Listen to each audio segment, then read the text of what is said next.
tayo. Gusto ko lang po muna mag-discuss regarding sa topic na pinirepare natin about bipolar disorder. So, kapag ka malabo po yung sounds, paki-confirm lang po ha. Salamat po. Okay. So, we will start na po, no? In a while. Nag-set up pa po kasi. And then, okay na.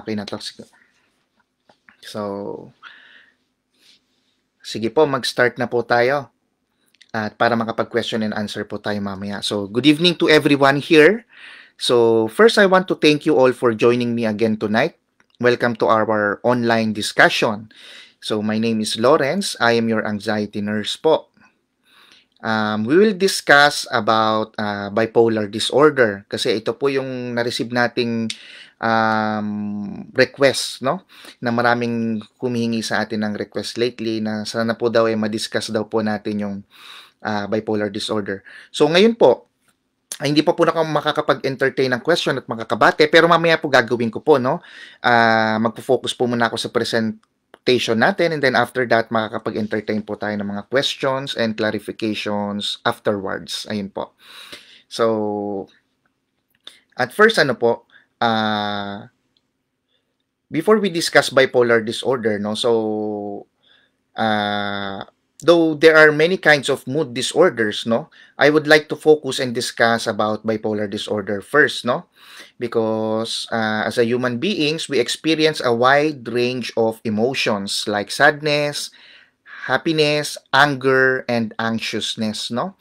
So, marami tayong na-experience na emotions, nagiging masayahin tayo, malungkutin, tayo nagiging mainitin ng ulo, o kaya ay nagiging anxious o yung masyadong nai-stress, ano po. So, before we discuss this, gusto ko lang po ibigay sa inyo kasi masyado po kasing sa atin yung term common na ginagamit, yung mood. Ano po? What is mood, no? Mood is defined as a pervasive and sustained emotional response that can color the person's perception of the world. Meaning to say, ito yung subjective na nararamdaman nyo. Ito yung emotions na nararamdaman nyo like happiness, no? Loneliness, anger, excitement, no? Ito yung mga nararamdaman, no? Sa sarili nyo, no? But affect, pag sinabing affect, which is AFFECT, no? It is defined as a pattern of observable behavior associated, no, with subjective feelings such as facial expression and tone of voice. So magkaiba 'yon. Kung ano yung nakikita natin sa harap ng isang tao, ang tawag natin doon affect. Kung halimbawa nagsasalita siya, kung ano yung yung sinasabi niyang gestures, yung kanyang muka, no? Kapag kahit nagsasabi siya ng masaya pero yung mata niya nakakunot o yung noo niya nakakunot, alam mong inis siya. So ito yung hindi alam ng isang tao pero nakikita sa kanyang muka, no? So ito yung observable, no? Emotion. So subjective yung nararamdaman nyo, mood, and then yung na-observe nyo sa ibang tao, affect po 'yon. Ano po? So let us proceed. So, nakikita po ba ninyo yung ating video? Sana po nakikita nyo po na malinaw. Pag may problem po, inform nyo lang po ako, no? So, bipolar mood disorders. No? Ito po yung i-discuss natin ngayong gabi, no? So, a webinar, no, on caring for our mind, body, and spirit. So, gusto ko pong mag-discuss ng mga ganitong mga lectures para po sa ating awareness, no? So, bipolar mood disorders, i-define muna natin, no? Itong bipolar disorders, nung unang panahon, it is known as manic depressive psychosis. Ito yung tawag sa kanya, lalo na ng mga 16th, 17th century, no? Manic depressive psychosis, no? Refers to disorders in which there are 2 or more episodes in which mood activity level of patients are disturbed. Kung mapapansin nyo dito, may minsan masaya, tapos may malungkot, no? So, yan po yung kanyang mood na ipine-present. These disturbances may be of an elevated mood, no? Yung masyadong happy, masiyahin, o increased energy level and activity, no? and sometimes lowering of mood, no? Or medyo depressed or sadness, no? Decrease yung kanyang energy and activity level, no? Napapansin. So yun yung sinatawag na bipolar, kaya tinawag siyang bipolar, magkaiba, no? Magkaiba siya na polarity, no? May isang sobrang saya, may isang sobrang lungkot, no? Although our mood is normal lang, no? Na minsan ang mood natin masiyahin, minsan malungkot, it is different pagka sinabi mong bipolar mood disorders, and we will explain that, no, in a while. So, ayun po. So, let us proceed, no? So, ito yung tinatawag nating symptoms of bipolar disorder, no? So, first, no, bipolar disorder is often mistaken for a simple mood swing or moody feelings. It could also be vice versa. What do I mean by this? So, meaning to say, karamihan sa atin, no, nagiging common or colloquial term na lang to kapag ang isang tao minsan paiba-iba ng mood, no? Minsan sinasabi natin, ay, ano yan, may bipolar disorder. Minsan masiyahin yan, minsan malungkot, no? By the way, I would like to shout out, no, to give credit dito sa hiniram nating picture, no, regarding sa Tulasi Healthcare, no? Hiniram natin itong kanilang itong image lang na ito, no, to discuss this, no. Dinagdag ko po ito sa ating presentation. So, going on, no, minsan ang normal kasi sa isang tao, no, always do remember, no, that a bipolar disorder is a real mental health disorder and not a simple mood changes.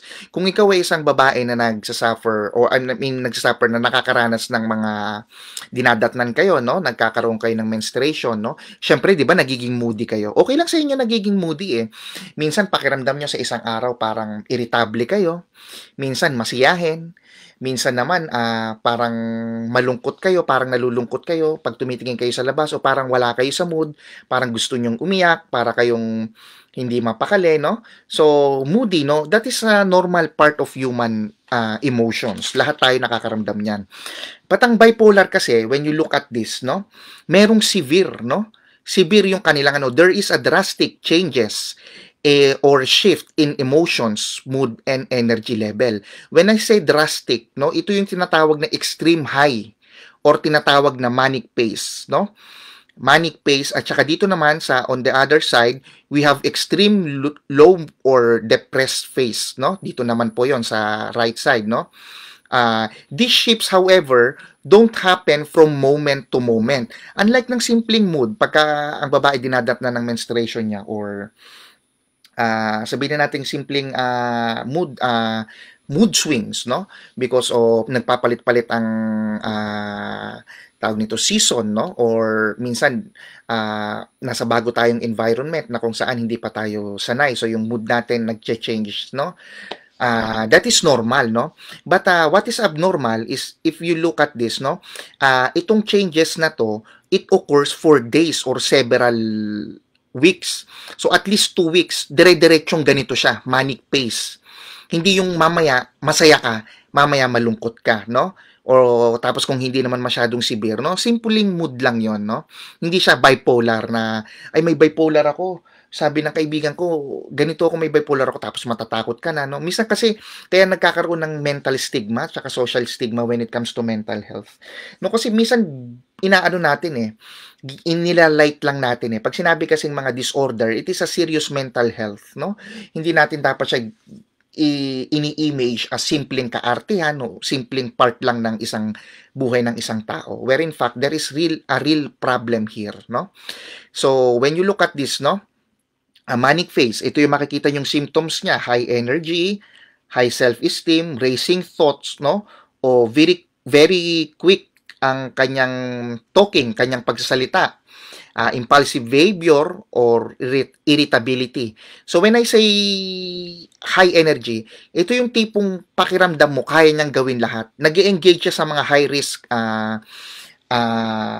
tinatawag nito, high risk behavior. Mahilig kahit hindi siya natatakot na magmotor na walang helmet tapos nagpapatakbo ng 130. Pakiramdam niya sa si Mask Rider Black, no?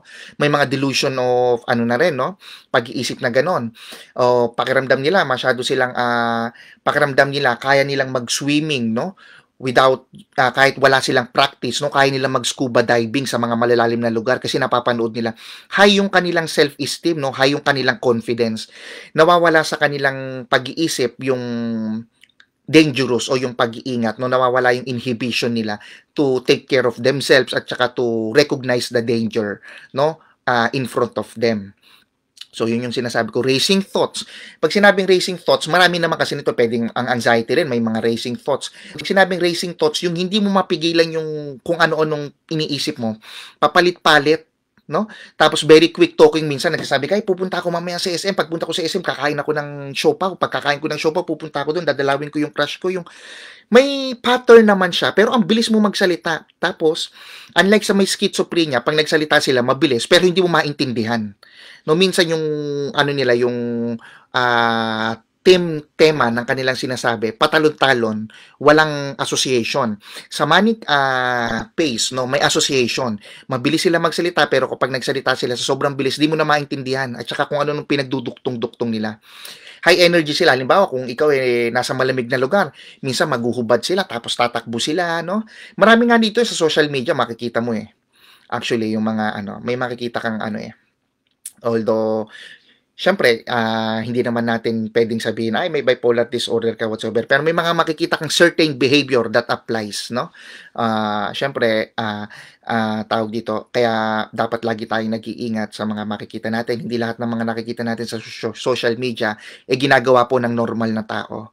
Sa social media kasi kapag binidyohan mo at na-post mo, no? Okay na yun minsan hindi na masyadong yun no? Without knowing that those or some of those behaviors is very risky and dangerous, no? Hindi naman na-filter. So kapag dapat kung ikaw ay may kamag-anak o kaibigan na nakakaramdam ng mga ganito, maganda yung nare-recognize mo. And then just to add, kapag ikaw nakakaranas ng mga ganito, yung mga sudden manic phases, no, in your mood, no, hindi mo alam na ikaw ay nakakaramdam ng, kung ikaw may bipolar disorder tapos nasa manic phase ka ng iyong disorder o symptoms, no, hindi mo alam, no, hindi ka mapapaniwala na, halimbawa sinasabi mo na ikaw ay sugo ng Diyos, no, kumbaga magtatayo ka ng religion, biglang ikaw ang sugo ng Diyos kasi kaya mong gawin lahat, no? Kahit anong sabihin sa'yo ng tao, hindi ka nila kayang pigilan kasi nga yung delusion mo, no? Masyadong mataas yung self-esteem mo na ikaw ito. Hindi ka pwedeng pigilan. So, hindi ka maniniwala sa mga sinasabi ng ibang tao. On the other hand, dito naman po sa may kanan, makikita mo naman yung depressed state, no? Pag sinabi kasing depressed state, hindi ito yung simpleng pagkalungkot o pagiging low mood o pagkalungkot ng isang tao. Lahat kasi tayo nakakaramdam nito I-explain ko sa inyo mamaya. Mamaya may graph ako, ipapakita ko sa iyo yung pinagkaiba ng simpleng sadness at saka simpleng elation of mood sa tinatawag na manic phase at saka sa depressed state. Ipakikita ko sa inyo yung graph. So kapag nakakaramdam ang isang tao ng depression, no, nagkakaroon siya ng lack of concentration, tsaka low self-esteem. Hindi sila makapag-concentrate because nakafocus sila masyado sa kanilang damdamin na masyado silang down, masyado silang nagkakaroon ng suicidal thoughts or negativity. Nararamdaman nila yung helplessness, no? Or loss of interest, and then low energy levels. Pakiramdam nila, wala na silang pag-asa, no? Wala na silang kaligayahang madadatnan o makikita sa kanilang buhay. So, ito yung mga symptoms ng bipolar disorder. Kasi dalawang dalawang mood ang pinapakita natin. Pag sinabing bipolar disorder, hindi lang manic phase. Pag sinabing bipolar disorder, hindi lang depression. Kasi ang mood disorder natin, may unipolar tayong tinatawag, unipolar disorder o yung tinatawag na depression lang. Walang manic phase lang na unipolar manic phase, wala po. Usually kapag nakaka-experience ka ng manic phase, makaka-experience ka rin ng low mood o ng depression. Kaya tinawag siyang bipolar disorder. Meron din tayong unipolar na tinatawag depression lang, hindi ka nakakaramdam ng manic phase, pero nade-depress ka. Ayun po. So pag sinabi sa yung major depressive disorder, most likely ito yung mga usually symptoms na nararamdaman nyo. Yung mga nag-diagnose natin na may bipolar disorder, nararamdaman nyo ito. No? So let us discuss yung mga classification of mood disorders. Marami kasi tayong classification of mood disorder, pero gusto ko lang mag-focus sa tinatawag nating bipolar type 1 and type 2, which is I will discuss sa mga susunod na slide, no? May tinatawag kasi tayong manic episode, or bipolar mood disorder, ito nga po yon. Depressive episode, ito lang yon, no? Once lang, no? O recurrent depressive disorder, no? Paulit-ulit. And persistent mood disorder or other mood disorders. Marami pa, pero magpo-focus lang ako dito kasi masyado ng magiging tawag dito, mahirap nang i-discuss kapag i-discuss pa natin lahat, mahaba yung time natin. Ano? So, ito yung epidemiology of mood disorders. No? Pag sinabing epidemiology, ito yung madalas na nakikita mo sa isang community o sa isang society, yung nakaka-affect. No? This is not a cause, no? But ito yung mga researches lang na kung bakit nagkakaroon ng mga incidents, yung distribution ng incidents, no? When it comes to bipolar disorder. For example, sex, no? O yung gender, no? The incidence of bipolar disorder kasi po, in male and female is equal. So, parehas, no? So, but the depressive disorder is more common among females. Mas madalas maramdaman to ng mga kababaihan. Because of their hormonal then, no? Hormonal issues or, dahil because sa kanilang buwanan, dalaw na tinatawag. Ano po? And then, may age tayo. So, yung majority na nagde-develop ng bipolar disorders is around age of 30, no? And while depressive disorders develop around 40 o late 30s, no? Social class naman, no? So, yung social class natin occurs more among persons with high social class. Yun yung distribution. But of course, it can occur whether ano man ang inyong status o social status sa society, no? Pag sinabi kasing occurs with high social class, ito yung masyadong exposed din kasi sa masyadong maraming stressors or environment na kung saan mataas ang expectations, no? Or they need to change or act at certain level, no? In order to tawag dito, to mingle with other people, no? So, may factor din daw po yon, no? Ayon sa studies. So, yung marital status, no? Bipolar mood disorders are more among unmarried and divorced individuals. So, yung mga single or yung mga nagkahiwalay o maraming nagiging problem sa relationship, no? More common din daw makita yon na may bipolar disorder. Siguro because of their sudden changes o relationship status or environment, no? But this please always remember that these are just the research based, no? Not necessarily 100% truth, no? So occupation, so professionals are more affected than non-professionals. So na-explain ko po dito sa social class, no po? Okay, let us proceed po. Okay. Next slide. So, ayun po. So, just like I've said before, no, although there are many kinds of mood disorders, I would like to focus more on these two, since these two are the most cases we see from a mood disorder, no. Madalas pagka na-diagnose kayo may bipolar disorder, no, it's either type 1 o type 2 ang binabanggit sa inyo.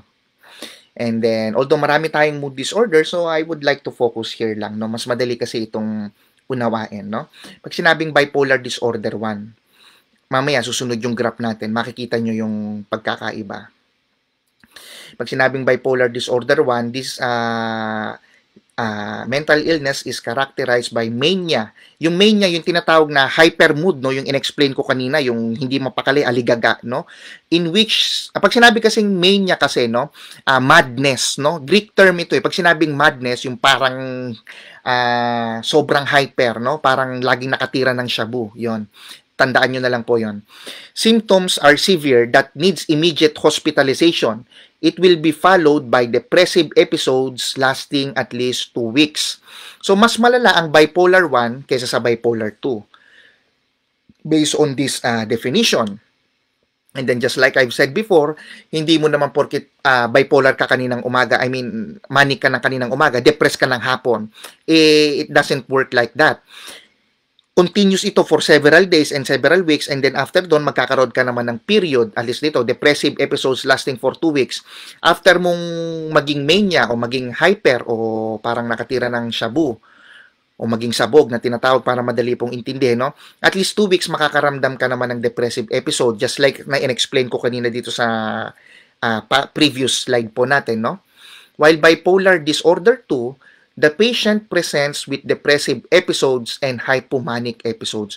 So, i-explain na ngayon natin yan sa graph, no? Ito po yon. So, nakikita nyo po ba? Malinaw po ba yung graph? Itong graph din na ito, no? Hiniram natin to sa Sun Behavioral, dinownload natin yung picture niya para mas madaling intindihan, no? Yung graph. May explain ko sa inyo to. So, kaya hindi siya simpleng mood. Ito yung simpleng mood, no? Ang mood natin, so, let's say, gagawa tayo ng graph. This is the y-axis, no? Ito y-axis, no? Then, ito yung x-axis, no? Yung mood, o yung time. Ito yung time, yung horizontal. So, itong vertical, ito yung ating y-axis, no? And then, at the end of this axis, sa taas yung mania, dito naman yung depression sa baba, para madali nyo intindihan. Ito, simpleng mood, no?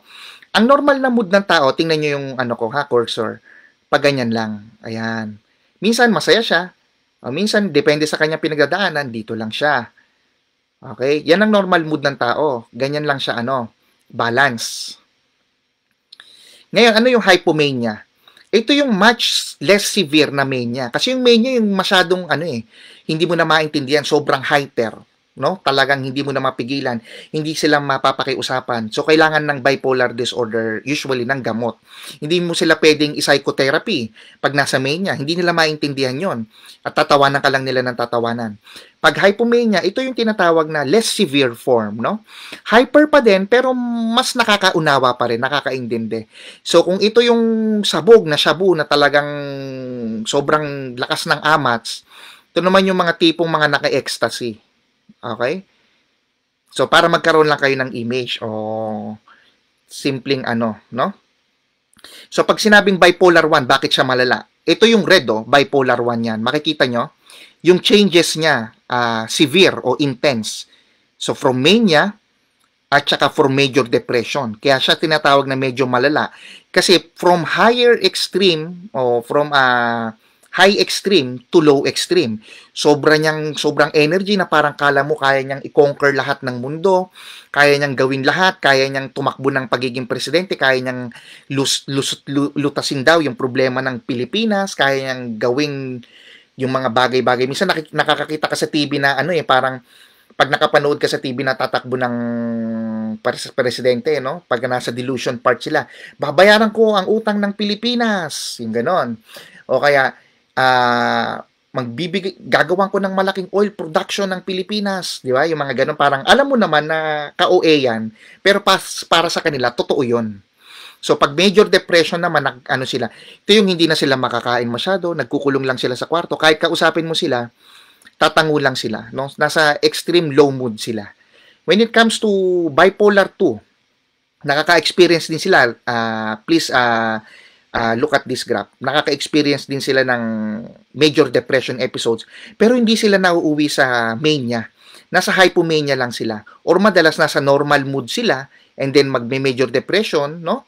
And then low mood, ganon. So, kapag ito naman is normal mood, no? Hindi ka nagkaka-hypomania, hindi umabot sa hypomania, nandito ka lang sa normal mood pala, at saka major depression. Unipolar depression ang tawag doon.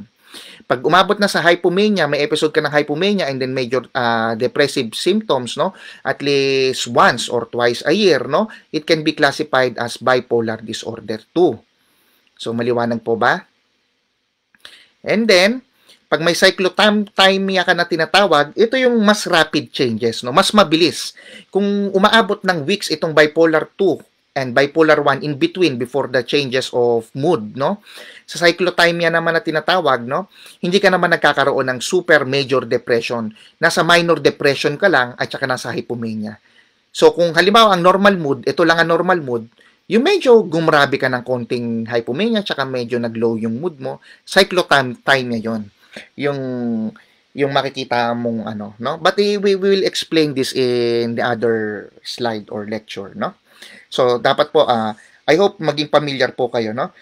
Para makita nyo yung differences nung ine-explain ko po. And then, let us proceed. Alam nyo kasi sa may bipolar disorder, mahalaga din i-discuss din natin yung depressive episodes, no? Why? Because depressive episodes, kapag diniscuss na natin ito, kasi ito yung madalas din na mas matagal ang episode ng depression sa isang may taong bipolar disorder. Kahit makaramdam sila ng hypomania o mania, no? Siguro maka-experience ng 1 week, no? At best, or 10 days. Mas matagal sila dito sa low mood, no? Several weeks ito. Then, babalik sa normal mood, tapos biglang magiging hypomania for several days. No? Kaya mahalaga din i-discuss itong depressive episode na ito. So, okay, let us proceed. Depressive episode, no? Nandito na po tayo. So, etiology of depressive episode, no? Etiology of mood disorders. Pag sinabi mong etiology, ito yung pinagmulan o sanhi, causes, no? Saan ba siya pwedeng matrace, no? Ano ba yung pinagmulan niya? Ano ba yung dahilan niya kung bakit siya nauwi sa depression? Hindi naman umusbong yan na parang kabuti, di ba? May dahilan yan. Pwedeng hormonal, pwedeng biochemical, o problem sa anatomy, o sa brain functions, no? Marami po yan. So, i-explain natin yan, yung etiology of mood disorders, no? Nakakategorize siya sa tinatawag nating into biological theories and psychosocial theories. Pag sinabing biological theories, ito yung mga nangyayari sa loob ng katawan natin. Ito yung physical. Pag psychosocial theories, ito yung mga nasa labas. Yung mga influence na nasa labas, no, na nakakaapekto kung bakit tayo nagkakaroon o nagde-develop ng mga ganitong episodes, no? So, i-discuss muna natin, no, yung genetics, no, genetic hypothesis, no. Genetic factors play an important role din, no, in the causation of mood disorders. Kung ang parents nyo, for example, if one of your parent is having depression, then the likelihood or risk of you developing depression too would be 10 to 25%.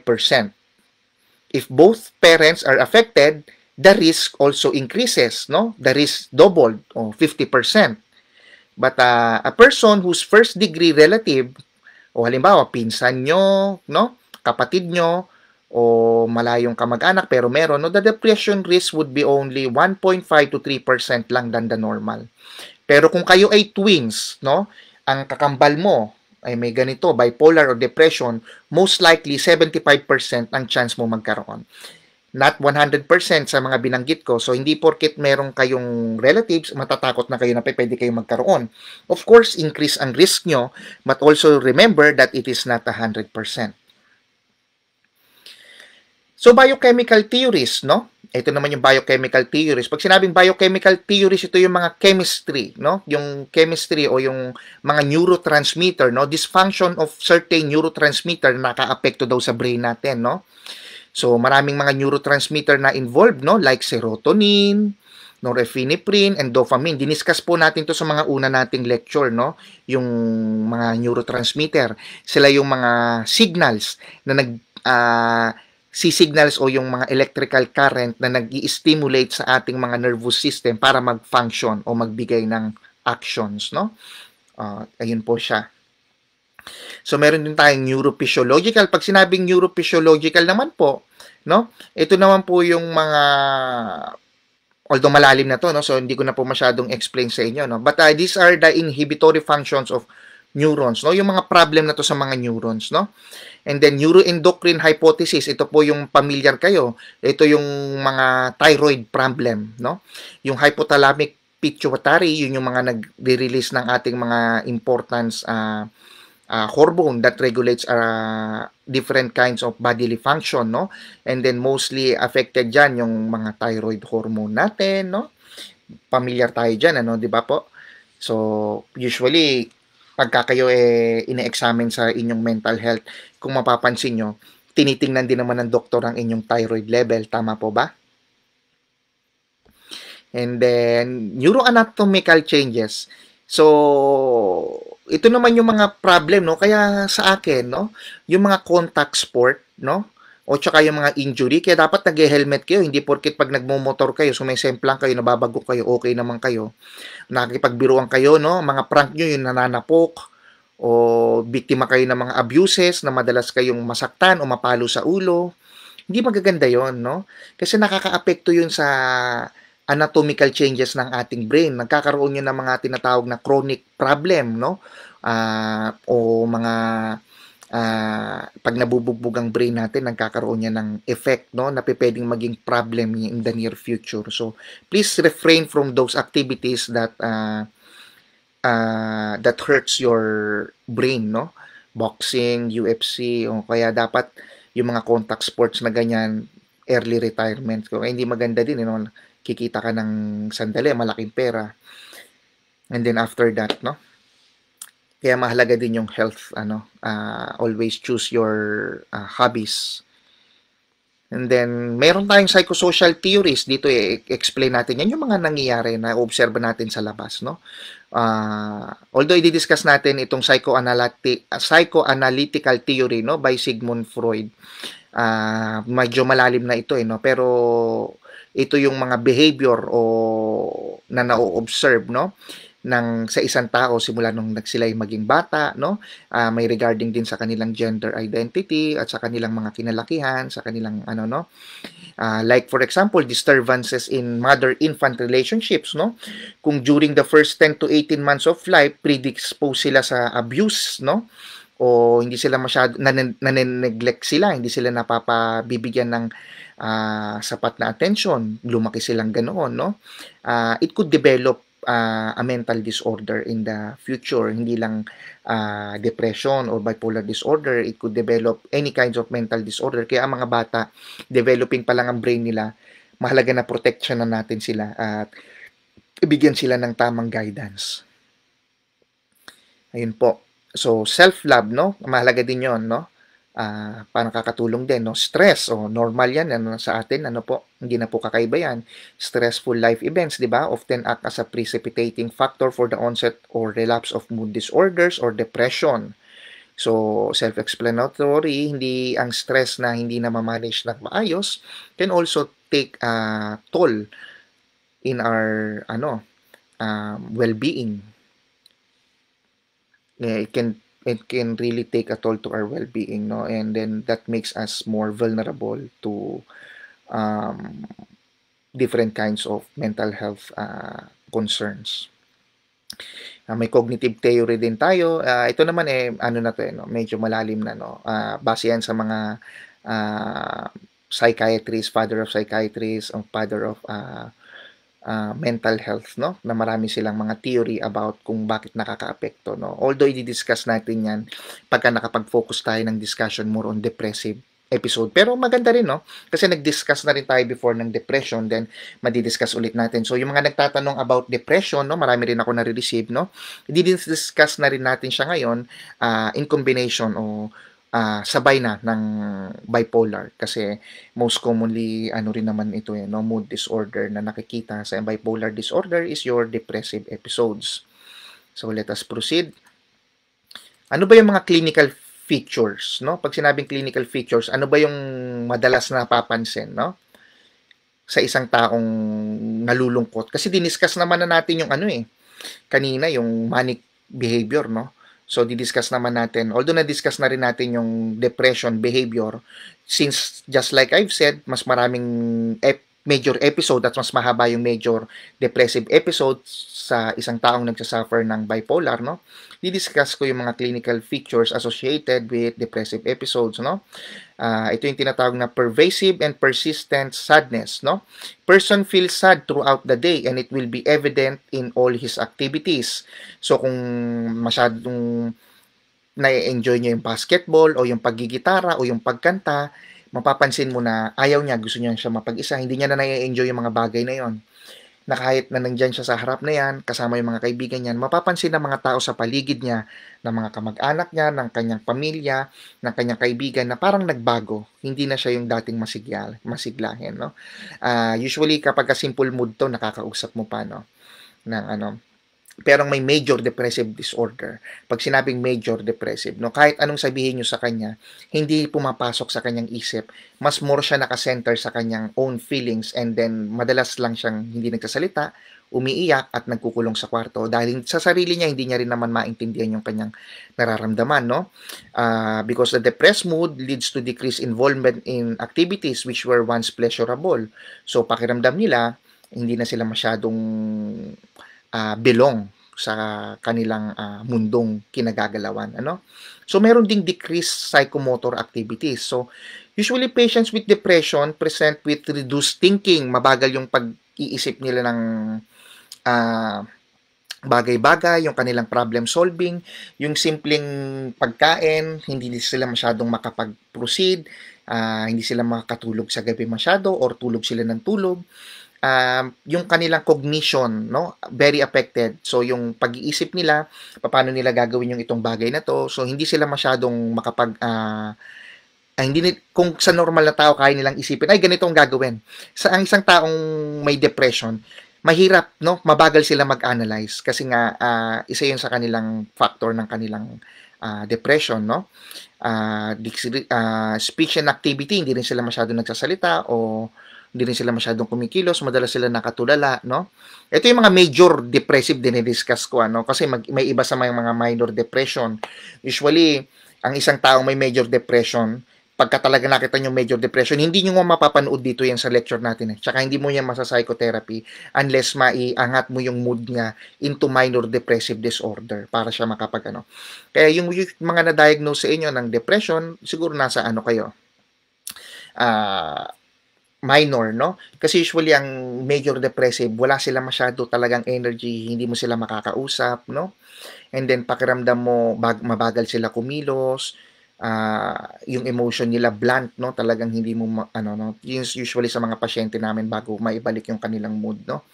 Mabagal sila maglakad, ngingiti lang silang konti, makakapag-usap sila pero madalas nakahiga sila, nakatalokbong ng kumot. Yun yung kanilang ano, behavior, no?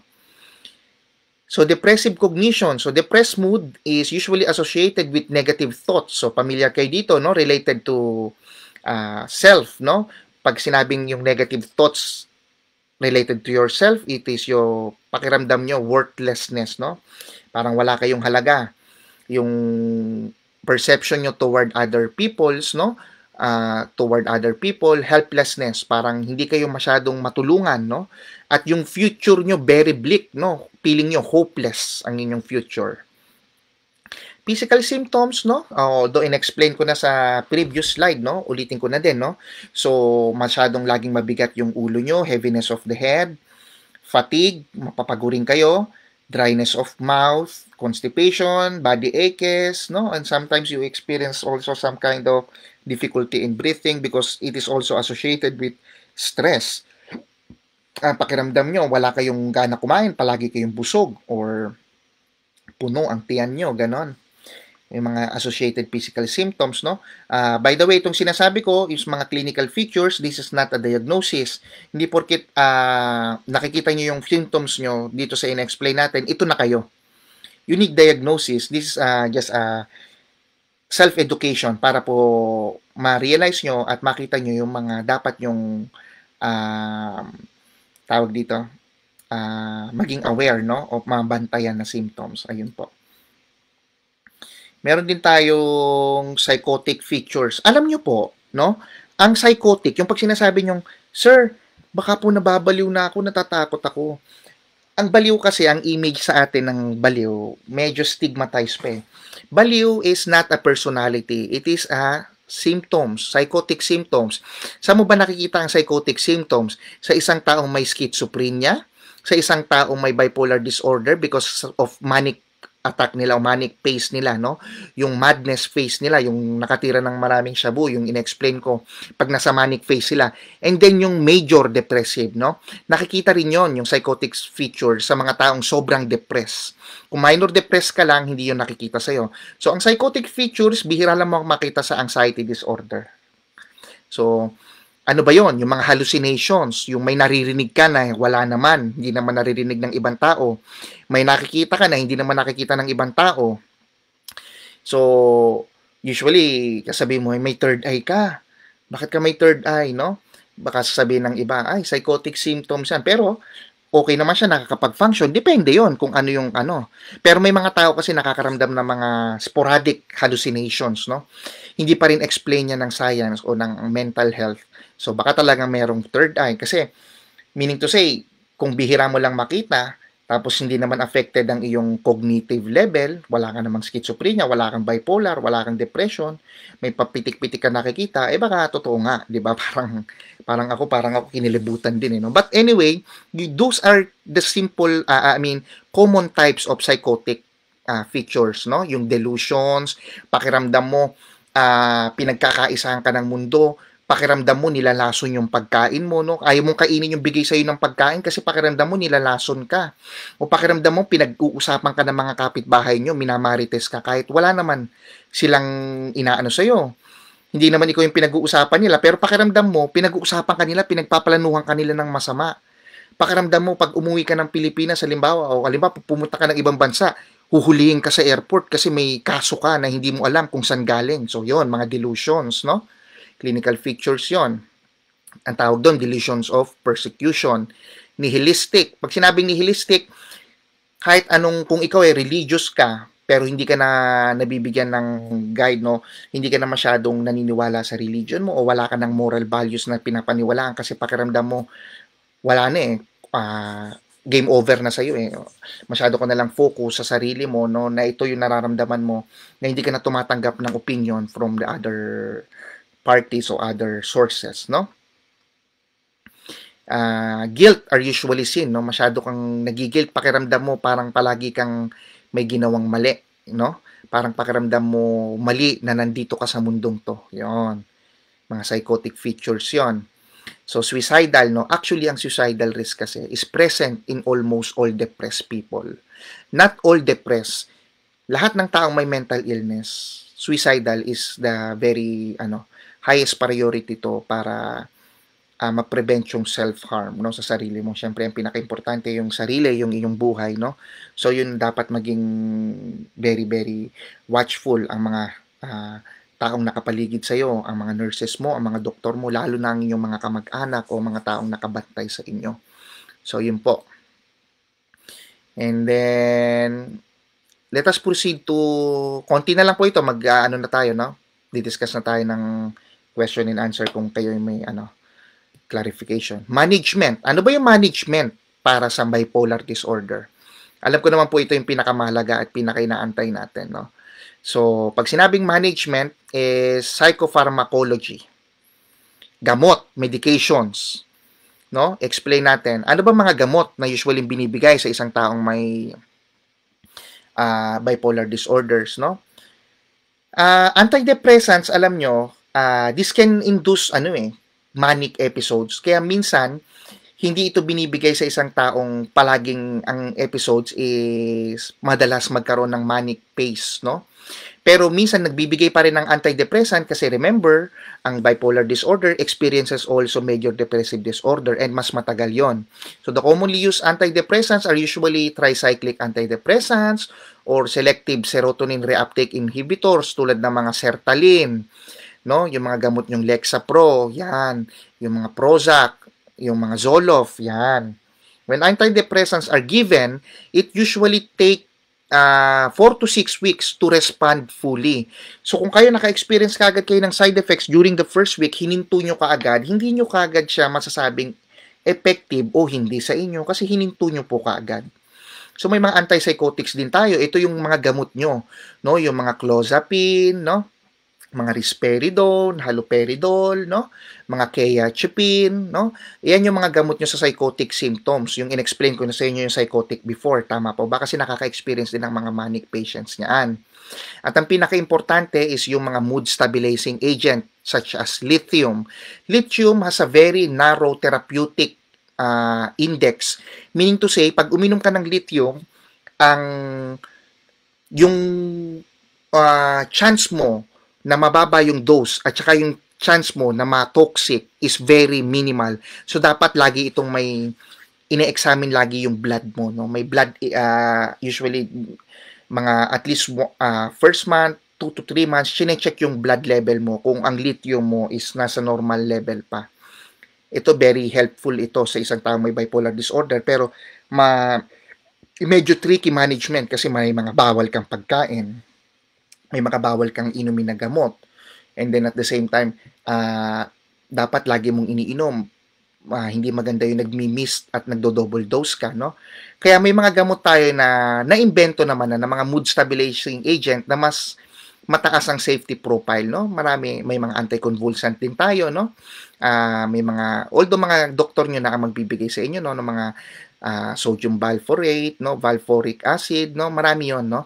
And then, i-doktor mo, ang doktor po ninyo ang mag-aano niyan, mag tawag dito, magre-reseta at magja-judge kung ito ba appropriate sa inyo. So, meron tayong tinatawag na next is electroconvulsive therapy. Ano ito? This ECT is considered as the initial management of severe depression before, but also can be a management, no? As an emergency management kapag ka masyado ng severe yung depression, hindi ka na makausap, hindi ka na magsalita, tapos masyado na yung suicidal mo, maraming beses ka na nagtangka pero na-save ka lang.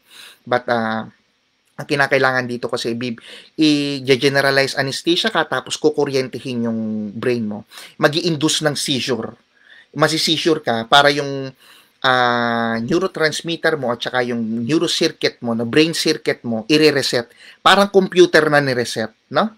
So, yun yung, So, since general anxiety to, no? So, ang preparation dito is avoid taking food, no? Kasi, baka masamid ka, no? During, usually ito, ginagawa ito sa, ginagawa ito ng prepared ka, no? Hindi to basta-basta ginagawa ng biglaan. So, meron din tayong psychosocial therapies. Ano ba yung psychosocial therapies? Ito yung mga tinatawag nating psychotherapy, interpersonal therapy, supportive therapy, behavioral therapy, cognitive behavioral therapy, binanggit ko na po yun, di ba? Marital therapy, family therapy.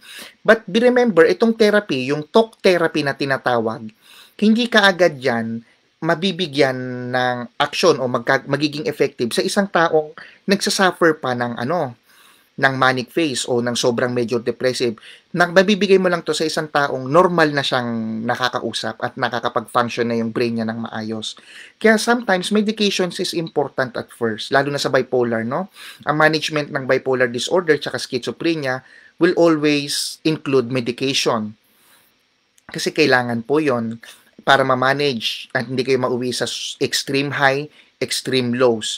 And then, bababaan yung medication nyo, nasa maintaining phase na kayo, nang sa ganoon, ang more on management is prevention of relapse, no? So, ayun po. So, mahalaga po yan. Holistic approach yan. Ano po? Doctor's management, as well as your mental health therapies, di ba po? At saka self-help, no? Yung mga kinakain nyo, yung mga activities nyo, very important po yon. At ang mahalaga naman sa gamot, once na na-stabilize kayo, bumababa ang dose niyan, no? And to the point na minamanage niya na lang yung imbalance sa inyong katawan. Hindi nyo na kailangan, kapag kasi hindi kayo na-control, no? Napabayaan nyo yan, nag-manic phase kayo, hindi na kayo kayang i-manage ng inyong family member o ng mga kaibigan, no? Sometimes you need hospitalization until mag-stabilize. Na kaya nyo nang uminom ng gamot sa sarili nyo, na kaya nyo nang talk therapy, no? Nang without you thinking some other things, no? Or other things na wala kayo sa wisyo, no? Pagka nasa maayos kayo, no? Nasa maintaining phase kayo, mas madali ang management. And then, ito po. So, in addition, no, ways to maintain positive mental health, no, gusto ko include to, no, tulad ng sinabi ko, always a holistic approach, getting professional help if needed. Huwag kayong matatakot sa mga psychiatrists o sa mga psychologists o sa mga mental therapists, no, sa mga psychotherapists. Huwag niyong intindihin yung mga iniisip ng ibang tao sa inyo, yung mga social stigma na yan. Hayaan niyo sila. Wala kayong pananagutan sa kanila. Ang importante yung health nyo, yung pamilya nyo, no? Huwag niyong isipin yung mga negative sa paligid nyo. Stay positive, no? So, yun yung sinasabi ko po, no? Stay away from negativity. Get enough sleep, no? Dapat nakakapahinga kayo na maayos kung nahihirapan kayong makapahinga because of your insomnia and may mga management tayo sa insomnia, no? Cognitive behavioral therapy na in-include din ako sa ating previous lecture, baka po makatulong din po sa inyo since just like I've said, insomnia o difficulty in sleeping o problems in sleeping is the most common symptoms sa mga mental illness na tao, na may mga mental health concerns na tao. But of course, doesn't mean na may insomnia kayo, meron na kayong mental health illness. So, magkaiba po yun, no? So, just remember that para hindi po kayo magkaroon ng fear o matakot. So, develop coping skills. Kaya po ako nagbibigay ng lectures at saka ng mga videos, no? Online videos para matulungan kayong makapag-isip. Matulungan kayong mabigyan ng education. Nang sa ganon, matulungan nyo din po ang inyong sarili kung paano mag-proceed sa inyong health. Ayun po. And then, getting physical activities. So, dapat nag-exercise, no? Mahalaga yung exercises. Tsaka yung mga kinakain, please include vegetable in your diet, no? Mahalaga yung may mga vitamin B complex, vitamin C, magnesium minerals, no? O may mga kumakain din dapat kayo ng isda, wag laging baboy, wag laging delata, wag laging processed foods, wag palaging junk foods, no? Wag inom ng alak, tigil niyo yung paninigarilyo. Kung kayo ay meron ng problem sa inyong mental health, no? Please take care of yourself. Avoid those vices, no? Wala pong maitutulong sa inyo 'yan. Just like me, mabisyo din ako dati, pero hininto ko na. Ngayon hindi na ako nainom. Hindi ako naninigarilyo, no? Wala akong bisyo kahit ano. Pero before, na-experience ko din 'yan. Dumaan din tayo sa kabataan. Anyway, saan na ba tayo? So, ayun po. So, kung kayo po may katanungan, no, you can contact me, no? Actually, for counseling and psychological services, I don't offer this as of the moment, no?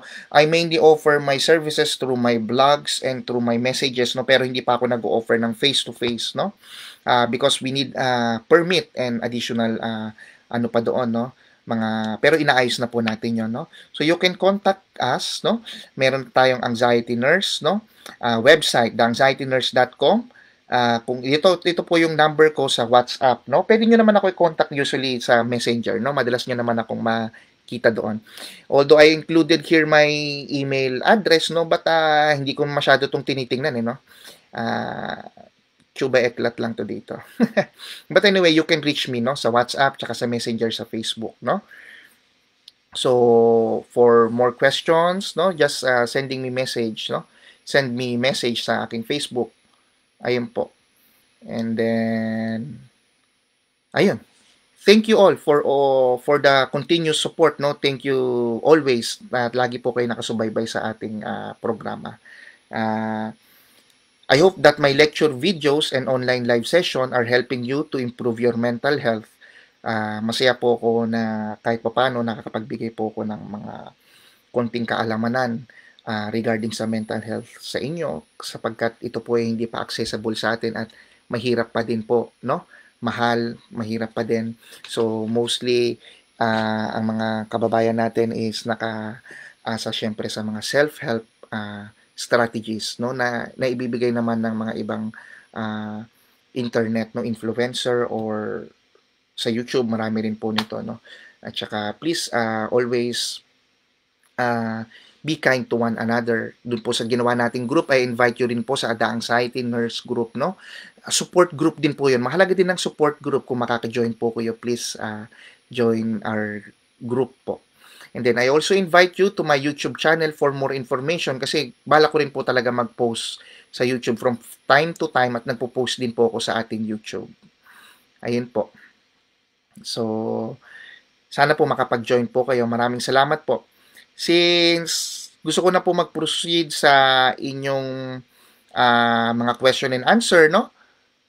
Siguro i-off ko muna itong video and then mag-question and answer tayo, okay lang po ba? You can join me naman po, no? And then kahit mga 30 minutes lang, ano po, o pagka may mga nare-receive pa tayong question, no? I-off ko po muna itong live discussion natin and then let us proceed sa online discussion natin. Join me again po, no? After siguro 5 minutes, mag-go-online po ako. Thank you so much. So, until next time. Paalam po, paalam. Goodbye.